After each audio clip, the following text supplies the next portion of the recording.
A gente está num momento pós-pandemia, né? A pandemia já passou, né? E teve muita empresa que se alavancou na pandemia. E Coalpá não foi diferente. A pergunta é como que as empresas de tecnologia elas conseguem fazer com que esse hype momentâneo se torne permanente, né? Ou se prorrogue por mais um período, assim. Qual que é... E como dividir isso também, né? Tipo assim, entender o que é pontual, que é uma oscilação de mercado ali desconectada do habitual, e fazer com que isso se permaneça por mais tempo. Cara, a gente tem que ter combinado essas perguntas, né? Bem difícil.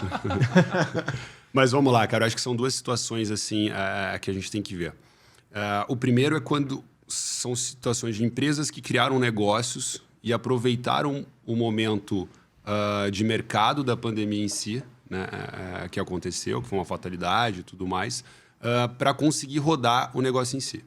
E outras que já vinham estruturadas e em algum momento tiveram que manter o seu próprio negócio pivotando de alguma maneira ou até mesmo mantendo, mas seguindo uma linha de crescimento. Né? Eu vou te responder um pouquinho do caso que foi com a Alpá em si.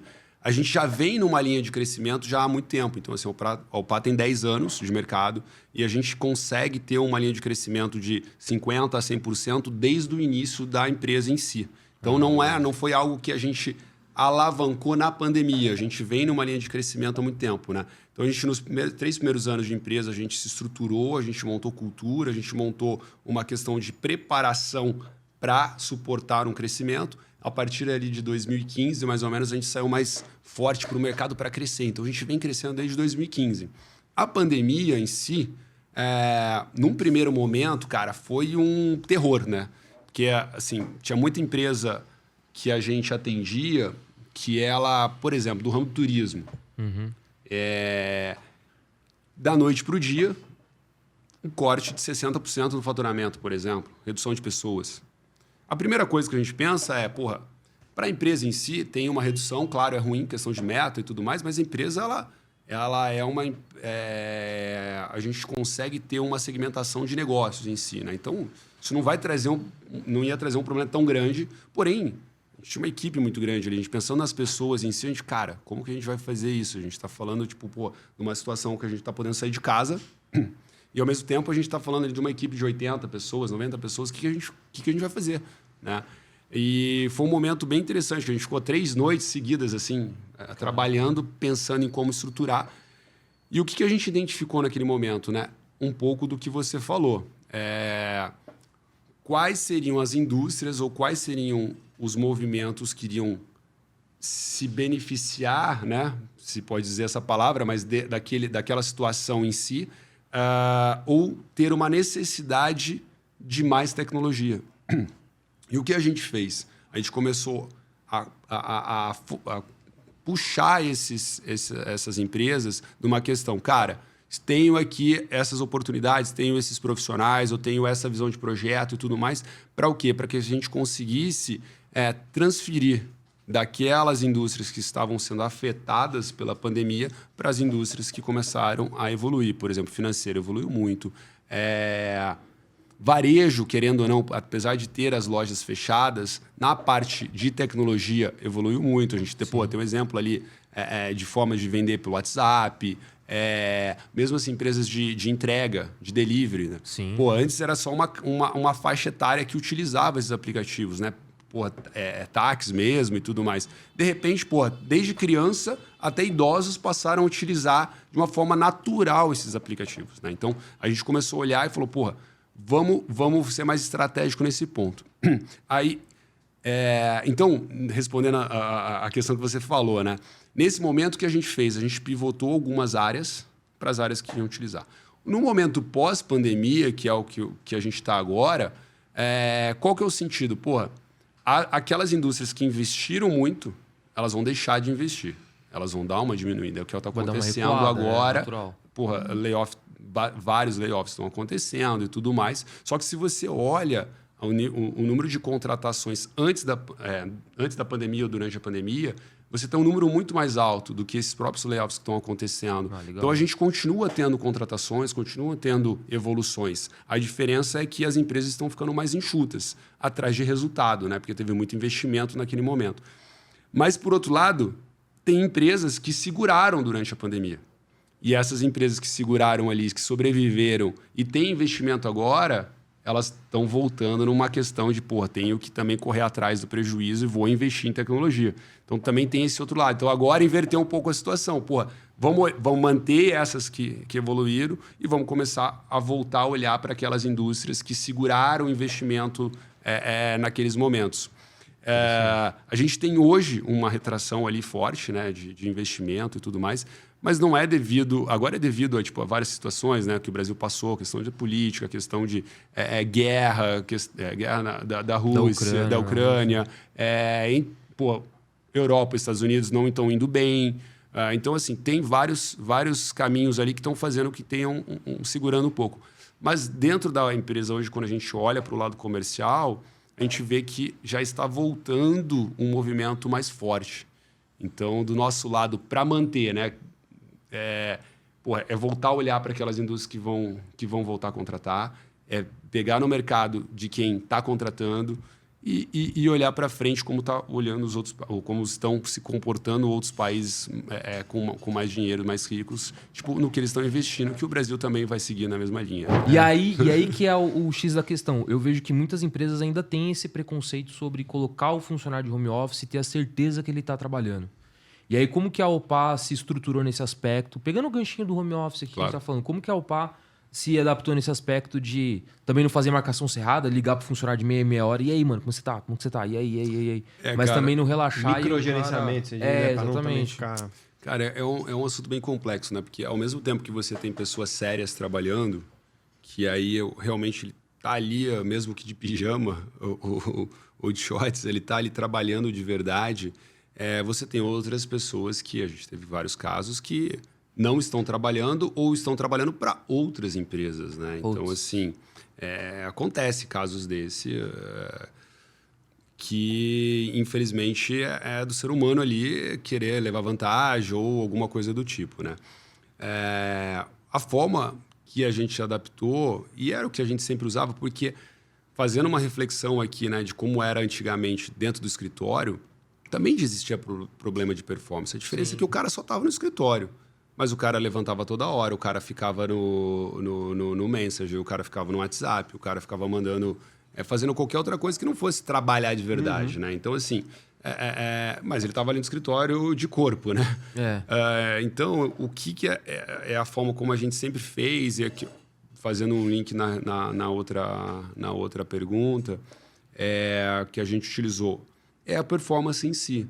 Então, é conseguir saber se o cara está rendendo, se ele está entregando, se ele está cumprindo o que é o combinado. Se foi combinado ele desenvolver um login para tal data, ele tem que desenvolver o login para aquela data. Criar metas e... Criar metas e fazer as entregas. Se a gente começa a perceber que ou está levando muito tempo para fazer alguma funcionalidade, ou a partir de algum momento deixou-se de produzir tanto quanto era o combinado, aí a gente já levanta e já vê que tem alguma coisa estranha.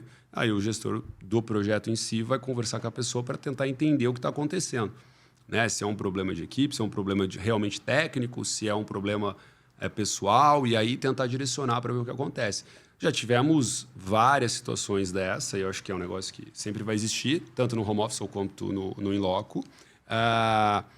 Em casos desses que eu comentei, da gente ver que a pessoa estava ali, mas não estava só, né, trabalhando para outra empresa. Aconteceu de casos que a pessoa não está bem emocionalmente, e aí não estava conseguindo trazer resultados. Então, a gente vê como uma forma de ajudar e tudo mais. E teve casos que era problema técnico, ou seja, ou problema de integração, problema com o cliente que não liberava alguma documentação, alguma API, alguma coisa do tipo. Então, assim, tem várias formas ali. Mas o grande lance a meta foi dada, né? Foi atingida? Não. Tentar entender por quê e se isso vai se repetindo. Se isso se repetir 2, 3 vezes, a gente tem um problema ali a ser tratado. Isso é interessante. É tratar o que é recorrente do que é pontual, né? Exato. Isso aqui é pontual, por que é pontual isso aqui? Mas isso aqui é recorrente. Não tem mais desculpa, né? Acho que exatamente. Separar isso é muito importante. E aí você criar, por exemplo, a gente pegar hoje, né, que a UPA, ela tem quase 500 pessoas trabalhando simultaneamente em projetos espalhados, né? é você descer isso em micros, não digo micro, mas assim, ter várias gerências que não tenha mais do que 6 pessoas ali reportando, 6 a 8 pessoas reportando. Para não sufocar também o líder, né? Porque aí com isso você consegue ter uma administração muito boa. E a mesma questão que eu comentei do detalhamento das entregas é você ir subindo esse nível para o total. Ou seja, a gente tem ali o desenvolvimento de uma funcionalidade X, aí a gente vai ter o tempo de entrega do projeto, a gente vai ter o tempo de entrega da conta como um todo, e a gente vai medir, tipo, desde horas trabalhadas até tipo, faturamento em si, valores do que foi vendido versus os valores que o projeto está custando. Então, fazendo isso de uma forma, um olhar mais crítico e semanal, não tem como não ser semanal. Se você deixar para fazer isso a cada 15 dias, você vai ter problema. A gente passamos por algumas situações dessas ano passado. Isso, no ano retrasado. E ano passado a gente fez uma boa reestruturação para resolver esses problemas. E resolveu mesmo, assim, a partir do momento que a gente começou a colocar um olhar semanal nas coisas, começaram a mudar. E era itens que a gente olhava os resultados e falava, pô, mas tá muito ruim. Quando você começa a monitorar, fazer um status report ali, mais com afinco e com estratégia, cara, o negócio muda. 2, 3 meses o negócio já tá, em verde. Olha que louco. A conta às vezes estava vermelha, mas a gente ia entender, vira verde. Por mais que, às vezes tem problemas externos, né? Acontece muito. Muito. Acho que até em obra, a gente estava reformando lá o escritório agora, a gente teve um atraso que foi vinculado porque uma empresa que estava vendo o ar-condicionado, refazendo o ar-condicionado, atrasou. Então, assim, não é que atrasou, ela não entregou no tempo, a outra empresa foi... E aí é caminho crítico, uma vai atrasando. Então, dependência, né? Vai dependendo uma da outra. Tem as dependências. É a mesma coisa que acontece com o software, né? A gente está desenvolvendo ali, mas a gente tem uma série... Dentro do ecossistema da aplicação, você vai ter várias pontas. Se uma dessas pontas travam, acaba acontecendo. E aí vai de você medir. A pessoa está informando, a pessoa sabe que é isso, tem alguém cobrando ali para que aquilo saia, qual que é a nova expectativa, qual que é a nova data. Então, isso daí vai variando ali de acordo com... Não chocar a granada, né? Exatamente. Ó, teve um superchat da Milane aqui, Milane Magalhães. Rapaziada, manda aí chat, tá? Chat, superchat, fica à vontade. Se quiser superchat, a gente dá prioridade, né? Mas se tá apertado aí... superchat é prioridade, mas manda aí. Manda né? aí, manda aí. Manda aí. Ó, a Milane Magalhães mandou aqui, ó. Você enxerga muita dificuldade em encontrar profissionais específicos? E quais as áreas você recomenda para quem está começando? Cara, vamos lá. Primeiro ponto. Existe, sim, algumas tecnologias ou alguns produtos, né, que tem uma escassez de profissional, que é um pouco mais difícil, que a gente fala ali nesse momento, que é o mosca branca, né? Então, assim, tem algumas tecnologias. Geralmente, como que a gente faz para suprir isso? Ou a gente treina, a gente capacita, a gente profissionaliza esses profissionais nesses produtos, ou realmente a gente vai para o mercado e tenta trazer ali o profissional pronto. Mas, sim, a única maneira é o treinamento mesmo de recuperação. Para quem está começando, né? A recomendação, isso que ela perguntou? Isso, exatamente. Qual a recomendação? Em relação às minhas... Opa, peraí. Fui para o próximo aqui já. Recomenda para quem está começando. Tá. Isso mesmo. Assim, dentro de tecnologia, existem várias áreas. As pessoas acham que estão... Quem não é da área de TI tem uma visão achar que ou é programador ou é o cara que arruma o computador.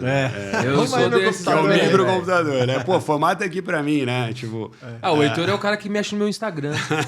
Exatamente. Mexer no Instagram ou qualquer outra coisa, particular aqui, é um cara que é digitalizado. Tem nada a ver com trabalhar com TI, né? Pelo contrário, tem nada a ver mesmo. Mas, assim, para quem está começando, entender essas áreas, né, de tecnologia. Se vai para uma área de análise, se vai para uma área de gerenciamento, se vai para uma área de teste, programação mesmo. Então, entender ali a arquitetura para qual a pessoa tem mais aptidão ou mais o desejo de trabalhar essa evolução em si. Se for programador, aí entender, cara... uma pessoa que tem uma mentalidade que vai conseguir evoluir para um full stack, que é um profissional mais completo, que consegue desenvolver ali tanto o front de um aplicativo, quanto uma parte do back-end, né, que roda no servidor ali em si. Então, conseguir entender essa parte e, depois disso, estudar as ferramentas, os frameworks, as linguagens e as integrações que tem baseada nessa área que a pessoa escolher, né? É claro que quanto mais áreas a pessoa dominar, é mais interessante para o mercado e vai saber e vai ter um domínio muito maior da tecnologia em si. A gente vê hoje em dia uma especialização muito grande com relação a isso. Quando eu comecei a desenvolver, eu fazia tudo, desde infraestrutura, tipo desenvolvimento back-end, front-end e tal. Mas hoje em dia a gente vai ver essa especialização. O cara faz, é só teste, ou só análise, ou ele é Scrum Master, né, que pegando ali uma parte de gerenciamento de projetos no Agile, né? Então, a gente vê mais esses pontos. Então, para quem está começando, é identificar isso, ver qual tem mais aptidão e ir para cima. Interessante. Assim, você falou sobre o cara entender de várias áreas, assim, aí eu vou falar, aí de novo também trazendo um pouco para minha realidade, né? Tudo bem, o cara que atua em várias áreas na engenharia é bem visto porque o cara tem uma visão mais ampla do processo como um todo, né? Mas tem aquela questão do cara virar pato, né? Ele nada, voa e anda, mas não faz nada direito, né? Tipo, até que ponto também o profissional, na hora de entender de tudo um pouco também, tem que maneirar e falar assim, pô, peraí, aqui eu tenho que... Não posso também saber de tudo aqui porque eu não vou fazer nada direito, né? Cara, eu acho que assim, saber de tudo nunca vai conseguir. Não, mas assim, realmente saber de muita coisa, você, né? por exemplo, você é um profissional, um programador. Mas se você tem um conhecimento em infraestrutura e você tem um conhecimento em gerenciamento de projeto, você não precisa ser especialista naquilo ou totalmente aprofundado. Vai ser muito mais fácil para você entender o recebimento de uma demanda, você fazer uma preparação de alguma coisa conhecendo o que é. Então, por exemplo, eu desenvolvi uma plataforma, quero subir num servidor. Se eu não conheço infraestrutura, eu vou ficar dependente de alguém que diz infraestrutura. Não significa que eu vou conhecer a fundo daquilo rodar em escala, com alto volume de processamento, com alta disponibilidade, clusterizado e tudo mais. Não significa isso, mas significa que você vai conseguir testar o trabalho que você fez. Legal. Né? Então, é mais ou menos isso que eu quis dizer. Mas, sim, existem situações que você consegue ser muito bom em mais de uma área. Isso é interessante. E aí, quanto mais você dominar, assim, na minha visão, é o que você vai se destacar mais no mercado. Bacana. E como foi seu planejamento, assim, tanto financeiro quanto de negócio, né? Para você abrir a OPA, né? Junto com seus sócios ali. Como que foi ali? Você, fiz o capital de giro, não fiz? Como é que foi essa abertura, né? Porque sempre é dolorosa, né? Mas eu não sei como cara, que foi pra você. É complicado. Como que eu fiz, cara? Na época eu comecei sozinho, né? No pensamento ali de como estruturar a empresa. Qual que era a minha visão naquele momento? A quantidade de projetos que eu tinha que ter aprovado para conseguir manter equipe por um período, né? E o Fábio Medeiros, que foi o primeiro cara que aceitou ali o desafio de vir trabalhar na UPA, ele estava, acho que numa multinacional na época. Ele foi o primeirão? Foi o primeiro. Inclusive, a gente conversou ali, ele te deu a ideia de originar o nome do podcast aqui, a né? gente sempre... o seu Fera, o Fera, que ele sempre chama, né? Todo mundo de Fera, é isso aí. E aí, foi por causa dele, mano, do Fábio. E aí virou Fera, né? Da hora. O Fábio tá aqui ainda. E aí, naquele movimento ali que eu fiz, eu fechei um projeto com um contrato de 12 meses. Ou 24 meses, eu não lembro agora. Falei, já tem um budget aqui para conseguir trazer uma pessoa para ir comigo. Mas isso eu já tinha saído da empresa que eu estava, eu já estava com a cabeça de empreender, de montar a estrutura e tudo mais. E aí, nisso, eu estava conversando muito com o José, que é o outro sócio. E quando eu fechei um outro projeto, ele estava ali meio que, vamos, não vamos, ele já tinha comprado a ideia, mas não tinha como segurar, né? Não tinha como pagar aquilo. E aí, fechei um outro projeto, o José veio e aí foi crescendo. Mas aí pensando numa estruturação, a OPA é uma empresa bootstrap total. Ou seja, a gente nasceu já tendo break-even direto. Que top. Mas eu segurei sempre o crescimento da empresa de acordo com o crescimento de novas oportunidades. Porque foram os sócios que foram trabalhando, então já foi fazendo break-even ali, que é tipo zerar ali os gastos. Exatamente, assim, né? Cara. E daí teve um movimento seguinte. Todo mundo da empresa, inclusive os sócios, eles estavam recebendo valor de mercado. E eu fiquei 1 ano e pouco sem receber da OPA direta. Então, eu tinha um projeto que eu tocava ali algumas horas por dia que me ajudava a bancar as minhas contas em si, mas da OPA em si eu não recebia. Então, foi a maneira com que eu fiz para ajudar a empresa a ter um pequeno caixa ali no começo. Sim. Mas, cara, nisso foi um ano mais ou menos essa estruturação. Aí montamos um caixa e depois foi passando. Aí já começamos a trazer estagiários, já começamos a fazer alguns investimentos. Aí a coisa foi rolando e acontecendo. A Prolabore já foi chegando. Foi chegando, eu já passei a receber também na empresa. E aí a gente estruturou, capital de giro. Cara, como a gente ter pelo menos 4 meses para frente de folha para crescer mais. Como que a gente consegue pegar mais clientes tendo capital aqui. Então, foi mais ou menos dessa forma, tipo, era bem estruturada e organizada, não foi nada feito na loucura, mas foi um pouco mais lento do que você ter um aporte, você ter uma grana ali que você já consegue se estruturar e manter esse planejamento em si. Então, foi muito assim, as equipes eram montadas de acordo com o que o comercial andava. E o comercial é engraçado porque a empresa foi ter uma área comercial mesmo no meio de 2018. A empresa começou lá em 2012. Durante 6 muito anos tempo depois. você que era o comercial. Sim. Então. A gente mesmo que trazia tudo, as né? oportunidades Tudo, e né? desenvolvia, fazia tudo. Atendia telefone de madrugada, fazia tudo. Caraca. Ó, tem uma pergunta da Stefania aqui interessante. Quero transformar minha empresa em um banco. Em quanto tempo vocês fazem essa transformação? Quais os principais pontos a serem considerados? Complexa a pergunta, né? Acho que você mencionou um pouquinho, né? Sim, sim. Cara, nem é tão complexo assim. Sério? Primeiro ponto é entender qual é o nicho de mercado que ela vai atuar. Né? Vamos transformar em um banco. O banco é muito grande, né? Você tem uma série de coisas ali. Respondendo de bate-pronto, se ela for utilizar o nosso produto, como ele está hoje feito, que ele já atende, 3 meses. Caraca. No máximo 3 meses já está rodando, no máximo.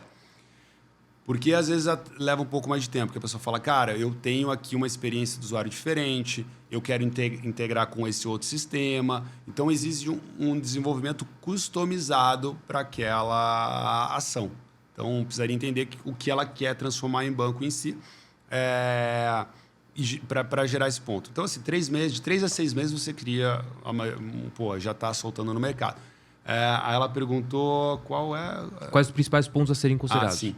Então, primeiro seria entender o que você vai querer oferecer com esse banco digital ali, com essa estruturação. Se é o meio de pagamento, se é oferecer só uma carteira de conta corrente, se você vai querer vender seguro, se você vai querer fazer meio de pagamento.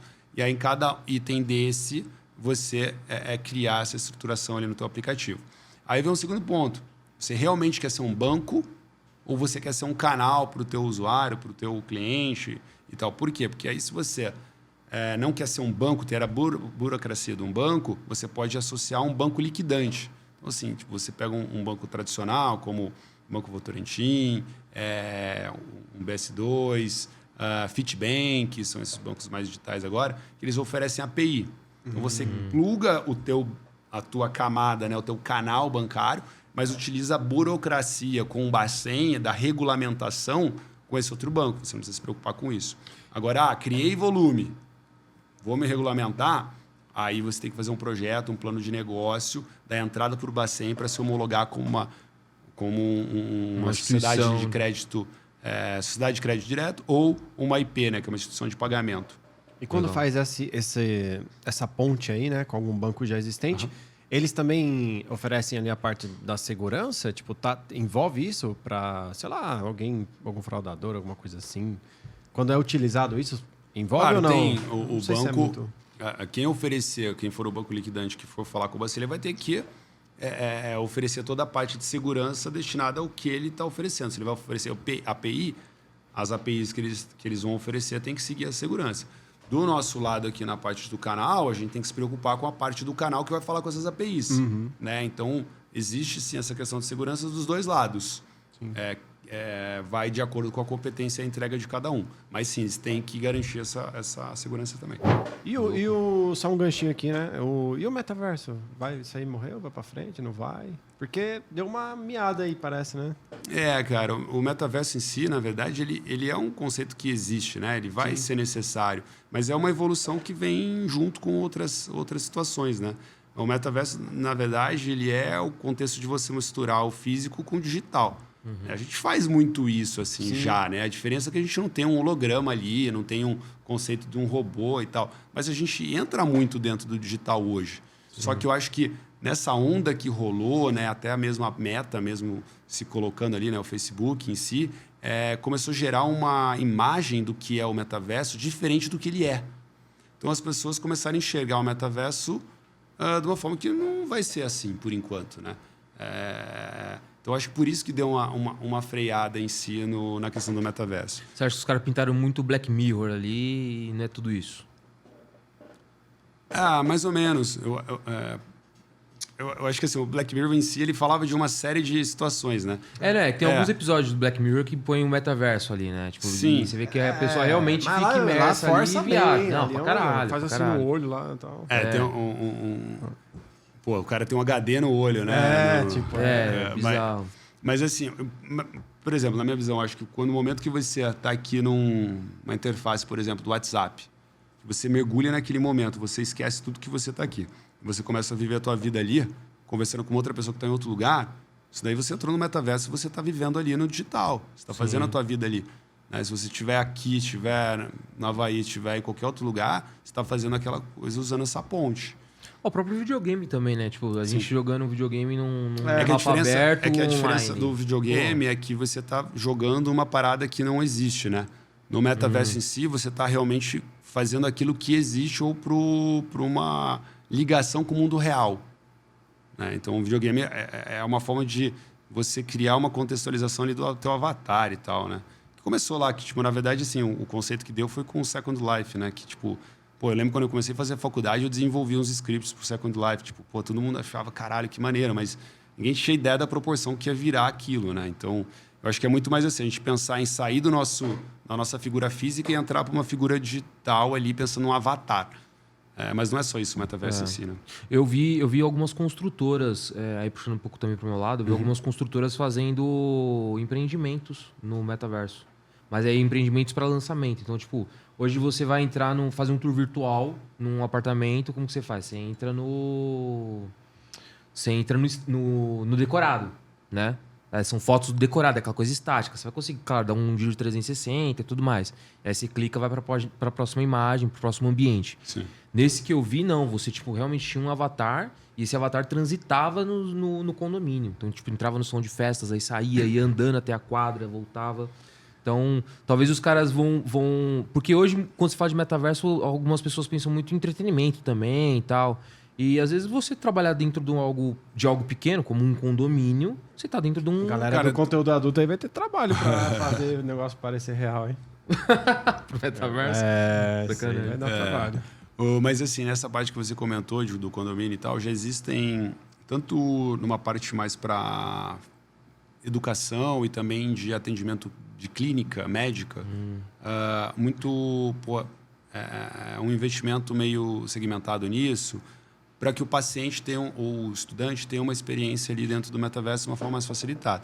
Então, você coloca o óculos e nisso você navega ali dentro de uma planta que seja definida dentro do metaverso e você vai andando pelas escolas. Vou aqui, sei lá, numa aula de engenharia, essa aqui eu vou para... entender programação. Então, você navega entre as aulas e você senta ali e está tendo a aula. Então, é como se você tivesse ali isso aqui acontecendo dentro com o óculos, com uma visão do teu avatar em si. Da mesma forma da clínica ali. Tipo, você fazer a passagem sobre qual é a nutricionista, com o médico, com a parte de peso, por exemplo. Você vai navegando e vai utilizando o óculos. Até cirurgias eu vi que estava rolando, né? Assim, o pessoal querendo... cirurgia, o cara... Caramba, um Japão lá, um cara foda. O cara operando daqui, né? Que louco. Louco.